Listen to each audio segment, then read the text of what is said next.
ఏదైతే మాట చెప్పామో మాట చెప్పిన మాట నిలబెట్టుకున్నాం. మడమ తిప్పే రాజకీయాలు మేము చేయలేదు. నవరత్నాలు ఇంప్లిమెంటేషన్ సజావుగా సాగుతున్నాయి. మీట నొక్కుతున్నాను, డబ్బులు ఎవరి అకౌంట్లో కూడా డైరెక్ట్గా వెళ్ళిపోతున్నాయి.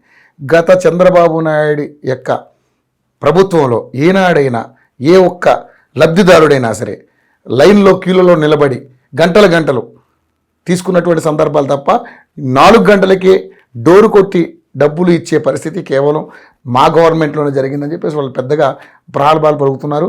వాళ్ళు చేసింది కూడా నిరూపిస్తున్నారు.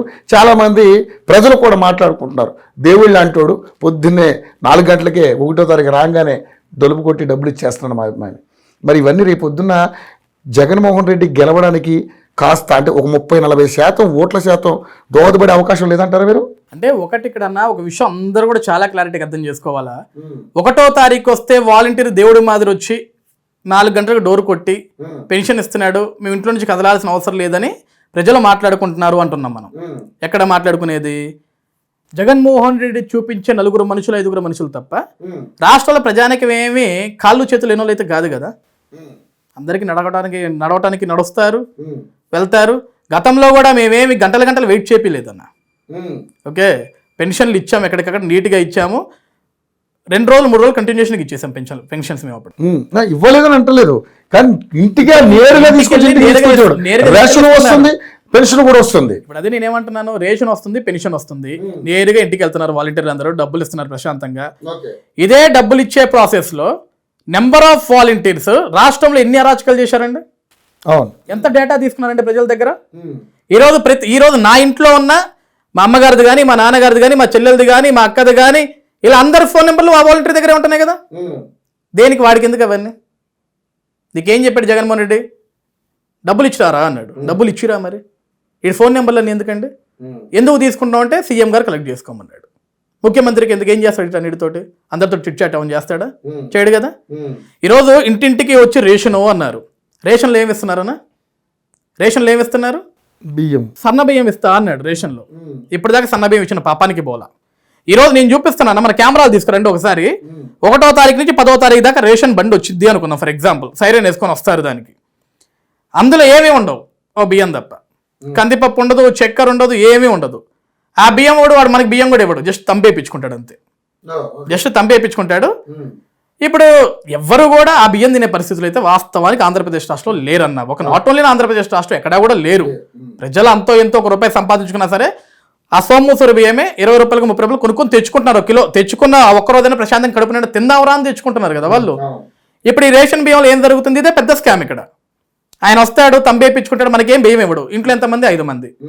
మనిషికి 5 కేజీలు బియ్యం లేకపోతే 2 కేజీలు బియ్యం లెక్క ఓకే ఇంత రేట్ కట్టి వాళ్ళకి ఒక 100 రూపాయలు డబ్బులు ఇచ్చిపోతున్నాడు. వీళ్ళు 100 తీసుకెళ్ళి హ్యాపీగా కిరాణా దుకాణానికి వెళ్తున్నారు, ఒక 3 కేజీలు బియ్యం తెచ్చుకుంటున్నారు, అయిపోతుంది కదా. ఇప్పుడు ఈ ప్రజానికం అయ్యా మాకు చక్కెర ఎందుకు రాలేదు, కందిపప్పు ఎందుకు రాలేదు అని అడిగే పరిస్థితులు లేరు. ఎందుకంటే వాడు కూడా చాలా క్లారిటీగా ఉన్నాడు. ఈవెన్ జగన్ కూడా తెలుసు ప్రజానికం ఏది అడగరు, మనం ఏది ఇస్తే అది తీసుకుంటారు. అదే కదా ఇప్పుడు అతను చేస్తుంది. మొదటి నుంచి అతను చేసేది ఏంటి? ఈరోజు సంక్షేమ పథకాల రూపంలో నేను అందరికీ డబ్బులు ఇస్తున్నా అని చెప్తున్నాడు అన్న. అమ్మఒడి ఫస్ట్ భారతీ గారే చెప్పింది, వాళ్ళ సతీమణి గారు. ఇంట్లో ఎంతమంది బిడ్డలు ఉంటే అంతమంది బిడ్డలకి నేను అమ్మఒడి 15,000 రూపాయలు ఇస్తామన్నారు. ఈయన ముఖ్యమంత్రికి ఎక్కిన తర్వాత ఇంట్లో ఎంతమంది ఉంటే అంతమందికి కాదు ఒకరికి ఇస్తా అన్నాడు. ఓకే సరే, అక్కడ మాట తప్పాడు, మడమ తిప్పాడు. 15,000 కాస్త 14,000 చేశాడు. దేనికి 14,000 అంటే లోపల బాత్రూమ్స్ కానీ ఇవన్నీ క్లీన్ చేసేదానికి ఒక 1,000 రూపాయలు మనం, అది మన బాధ్యత అన్నాడు. క్లీన్ అండ్ గ్రీన్ అని. Okay very good. పాపం ముఖ్యమంత్రి గారు క్లీన్ అండ్ గ్రీన్ మీద చాలా పర్ఫెక్ట్గా ఉన్నాడు అని చెప్పేసి దాన్ని కూడా యాక్సెప్ట్ చేశారు.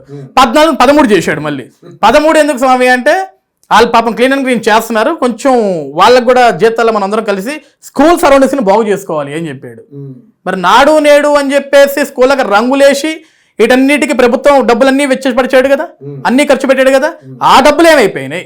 నువ్వు ఇస్తాన్న 15,000 ఈ 2,000 ఏమైపోయినాయి? ఈ లెక్కలన్నీ ఎవడు అడగాల? ఇక్కడ ఏంటంటే జగన్మోహన్ రెడ్డికి ఉన్న క్లారిటీ ఏంటంటే ఏ ప్రజానికం కూడా నోరు తెరిచి సార్ ఎందుకు ఇది ఖర్చు అవుతుంది, ఎందుకు దీన్ని మేము కట్టాలి మీకు అని ఎవరు అడగరండి. ఎందుకంటే అడిగే దమ్ము ఎవడు చేయడు అక్కడ. ఎందుకని? భయం. ఏంటంటే భయం ఏంటి? ఇప్పుడు కాదన్నా, నేను ఒక మధ్యతరగతి కుటుంబీకుడిని, నాకు జగన్ పెన్షనో లేకపోతే నవరత్న పథకాలు ఇస్తున్నాను అనుకుందా, నాకున్న వైట్ రేషన్ కార్డు బట్టి నేను ఒక ప్రశ్నించినా సరే మా వాలంటీర్కి తెలిస్తే సార్ అడు ఎక్కువ మాట్లాడుతున్నాడంటే వాడు తీసేసే, వాడు రేషన్ కార్డు తీసేసే. అసలు ఇప్పుడు భయం ఏంటంటే అన్న ఇక్కడ ఆంధ్రప్రదేశ్ రాష్ట్రంలో ఉన్న ప్రతి ఒక్క పౌరుడుకున్న భయం ఒకటి ఏంటంటే జగన్ ఇచ్చే పథకాల మీద ఎందుకు ఆధారపడాల్సి వస్తుంది అంటే రాష్ట్రంలో పనులు లేవు. ఫస్ట్ మొట్టమొదటిగా జగన్ చేసిన ఏకైక పని ఏంటంటే రావటం ఇసుకని ఏదైతే చంద్రబాబు నాయుడు ఉచితంగా ఇచ్చాడో ఇసుకని, ఆ ఇసుక వల్ల ప్రతి ఒక్క రంగం, ఒక భవన నిర్మాణ రంగం మొత్తం బాగుపడేది. ఆల్మోస్ట్ 270 నుంచి 260% దాకా ఉన్న ప్రతి ఒక్క ఎంప్లాయ్మెంట్ బ్రతికేటోడు. ఇటుక దగ్గర నుంచి, ఐరన్ దగ్గర నుంచి, పెయింటింగ్ దగ్గర నుంచి, ఎలక్ట్రీషియన్ దగ్గర నుంచి, ప్లంబర్ దగ్గర నుంచి, టైల్స్ వేసే వాళ్ళ దగ్గర నుంచి ప్రతి ఒక్క దాంట్లో కూడా ప్రతి ఒక్క వ్యవస్థ బాగుపడేది. దాంట్లో ఇతను వస్తూ ఏం చేశాడు, ఆ ఇసుకని ప్రైవేటీకరణ చేశాడు. అలా కావాల్సిన వాళ్ళకి జేపీ కన్స్ట్రక్షన్స్కి ఇచ్చుకున్నాడు దాన్ని. వాళ్ళు మొత్తం విచ్చలవిడిగా అమ్ముకుంటున్నారు. ఆంధ్రప్రదేశ్ రాష్ట్రంలో ఒక భవనం కట్టుకోవాలన్నా, ఒక చిన్న ఇల్లు కట్టుకోవాలన్నా సరే ఇసుక మనకు దొరకదు. లేదు ఇసుక కావాలి అంటే ఆన్లైన్లో బుక్ చేసుకోండి అంటున్నారు. ఆన్లైన్లో బుక్ చేసుకుంటే ఒక ట్రాక్టర్ని, లారీ కూడా చెప్పట్లే, ఒక ట్రాక్టర్ ఇసుక 1 కిలోమీటర్ నుంచి 2 కిలోమీటర్లు రావాలంటే 15,000 రూపాయలు కట్టాలి. గతంలో ఇదే ఇసుక 10 కిలోమీటర్ల నుంచి రావాలన్నా సరే 1,500 నుంచి 2,000 రూపాయలతోటి ఫినిష్ అయిపోయేది. అప్పుడు ట్రాక్టర్లు కదా, లారీలో తీసుకొచ్చేవాళ్ళు ఇసుకని. ఈరోజు అదే ఇసుకని నేను జగనన్న సెంటు పట్టాల్లో ఇల్లు కట్టేదానికి ఆ ఇసుకను వాడుతున్నా అన్నాడు. రాష్ట్రంలో 30 లక్షల ఇల్లు నిర్మాణం చేస్తున్నా అన్నాడు. ఈ రోజు వరకు అదే రాష్ట్రంలో 30,000 ఇళ్ళని కూడా నిర్మాణం చేయలేకపోయి జగన్మోహన్ రెడ్డి. మరి ఇసుక అంతా ఏమైపోయింది? ఈరోజు ఆంధ్రప్రదేశ్ రాష్ట్రంలో మీరు ఎక్కడ చూసినా సరే కొండలు కనపడమండి. కొండలు ఆల్రెడీ స్మాష్ అయిపోయినాయి, మైనింగ్ అంతా కొట్టేసాడు. మనం చూస్తూనే ఉన్నాం. ఆ కొండల ప్లేస్ లో ఇసుక కొండలు వచ్చినాయి. మొత్తం ఏంటంటే స్టాక్ మొత్తం డంపింగ్. ప్రతి నియోజకవర్గంలో రెండు స్టాక్ యార్డ్స్ ఉంటాయి మీకు. అవి కూడా ఇట్లా తెలంగాణ బోర్డర్ కి, తమిళనాడు బోర్డర్ కి ఇట్లా బోర్డర్ ప్లేస్ లో పెడతారు తీసుకెళ్లి. వచ్చి ఇప్పుడు పక్క రాష్ట్రం నుంచి వచ్చిన జనం కూడా అరబాబు ఇక్కడ కొండ ఉండాలి, కొండ ఏమైందంటే కొండ కనపడలేదు, ఇసుక కొండ కనపడుతుంది. న్యాచురల్ గా వచ్చిన కొండలు పోయినాయి. ఇప్పుడు ఆర్టిఫిషియల్ తీసుకొచ్చి ఒక కొండని పెట్టారు అక్కడ. ఈ రాష్ట్రంలో ప్రతి దగ్గర కూడా ఇసుక మళ్ళీ పేదోడికి ఒక్కడికి కూడా దొరకదు. ఈవెన్ ఒక బస్తా ఇసుక దొంగతనంగా తీసుకుపోతాడు, నీ మీద కేసు, నువ్వు దొంగ. ఇక రాష్ట్రంలో ప్రజానికి ఎవడు ప్రశ్నించలేడండి. ఎందుకంటే అతను ఏది చెప్తే అదే రైట్. అతను ఇచ్చింది మూసుకొని తీసుకోవాలా, అతను ఇవ్వని రోజు చేతులు పెట్టుకొని చూడాలి, ఎప్పుడు పెడతాడు బాబు, ఎప్పుడు ఇస్తాడు అని చెప్పేసి. ఇచ్చిన రోజు పండగే కదా, ఆ ఒక్కరోజు సంతోషంగా తీసుకుంటానా, తింటాను. ఇప్పుడు 10,000 ఇస్తాడన్న, ఈ 10,000 నాకు అప్పులు కట్టుకోవడానికి సరిపోతున్నాయి కదా. ఈరోజు నువ్వు నిత్యావసర ధరలు పెంచావు, విద్యుత్ ఛార్జీలు 9 సార్లు పెంచావు, చెత్త మీద పన్ను వసూలు చేస్తున్నావు, ఈరోజు ఇంటి పన్నులు పెంచావు. ఇవన్నీ పెంచినప్పుడు నువ్వు నాకు 10,000 రూపాయలు డబ్బులు ఇస్తే నువ్వు పెంచిన సరుకుల్లోనే నాకు సగం ఇక్కడ అయిపోయింది. పెట్రోల్ డీజిల్ మీద ఇక్కడ అయిపోయింది. ఇంట్లో గ్యాస్ సిలిండర్ 1,200 రూపాయలు దాని మీద అయిపోతుంది. నేనేం చేయాలా? పిల్లాడికి ఏం పెట్టాలి? నేను సరుకులు కొనుక్కోవాలి కదా. సరుకులు ఏమంటే నేను రేషన్ ఇస్తున్నాను. ఏమి ఇస్తున్నావు రేషన్? మరి నువ్వు కోటా బియ్యం ఇస్తున్నావు. ఎంతమంది తినాలి దాన్ని? నీ ఇంట్లో నీ బిడ్డలకు అదే పెడతావా? పెట్టవు కదా.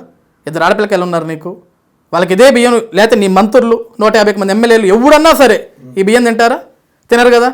ఈరోజు నేనేమన్నా అంటేనా, ఒకటి మాట్లాడితే ప్రభుత్వం, జగన్మోహన్ రెడ్డి ప్రభుత్వం ఒక సంచలన నిర్ణయం తీసుకుంది, ఒక ఉద్యోగ విప్లవాన్ని సృష్టించింది. వాలంటీర్లు అంటారు. ఈరోజు 151 మంది ఎమ్మెల్యేలకి పిల్లకాయలు ఉన్నారు కదా, ఆడపిల్లకాయలు కానీ మగ పిల్లకాయలు కానీ, వాళ్ళందరూ బీటెక్లు అయిపోయి ఉన్నారు ఇప్పుడు. ఎందుకంటే ఎవడు కూడా వాలంటీర్ ఉద్యోగం చేయట్లేదు.